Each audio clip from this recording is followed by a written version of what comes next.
I have no conflicts of interest, but I would like to acknowledge the Quebec Network for Research on Aging, the FRQS, and the ICS. Genitourinary syndrome of menopause is very prevalent, and studies investigating it are lacking uniformity in symptoms evaluation. For this reason, the U.S. Food and Drug Administration recommended the use of the Most Bothersome Symptom Questionnaire, which evaluates the symptom severity of GSM and identifies the most bothersome of them. This item is important as it is recommended to evaluate change after an intervention in this population. Another interesting questionnaire, the Atrophy Symptom Questionnaire, evaluates the impact of GSM symptoms on quality of life. However, the repeatability of those two questionnaires has never been assessed.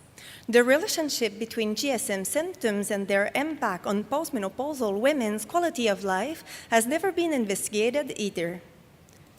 Therefore, the aims of this study were to assess the test-retest repeatability of those two questionnaires and to explore the relationship between them. 20 community-dwelling postmenopausal women with GSM symptoms and signs participated in this study. For the measurements, one evaluator administered the questionnaire twice, 2 weeks apart. The demographic characteristics of the population are presented in the upper gray square. Of interest, 13 out of 20 participants were sexually active and 5 were taking hormonal therapy. For the Most Bothersome Symptom Questionnaire, observed agreement between tests for the different items ranged from 60 to 80%, and CAPA's strength of agreement was fair to moderate. Most importantly, the severity of the most bothersome symptom item selected by the participant obtained the best repeatability, with an observed agreement of 85% and a substantial CAPA's strength of agreement. For the Atrophy Symptom Questionnaire, the repeatability was excellent, with an ICC of 0.81.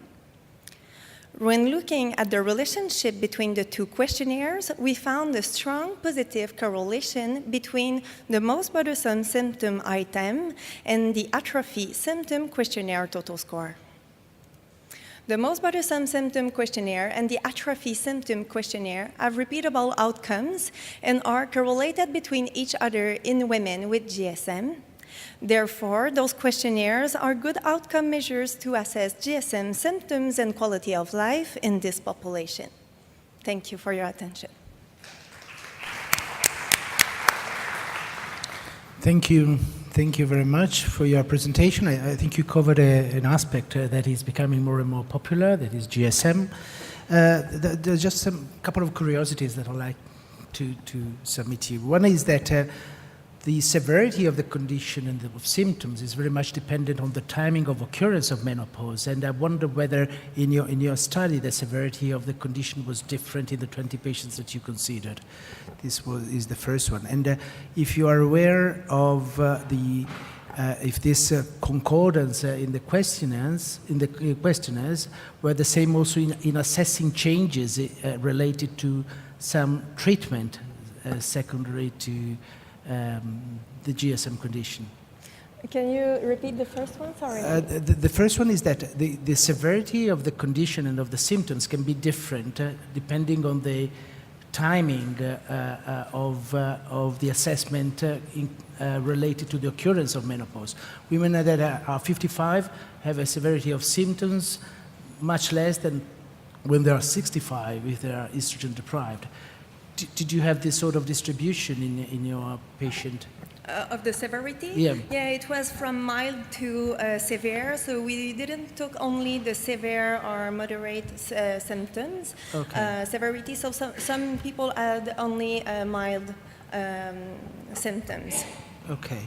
And are you using these questionnaires also to assess changes related to treatment for GSM symptoms? We looked at the repeatability, so there was no treatment between those two assessments. Was it your question? Yeah, no, I'm saying apart from your study, are you aware if someone has ever tested each single questionnaire for picking up changes after treatment for GSM?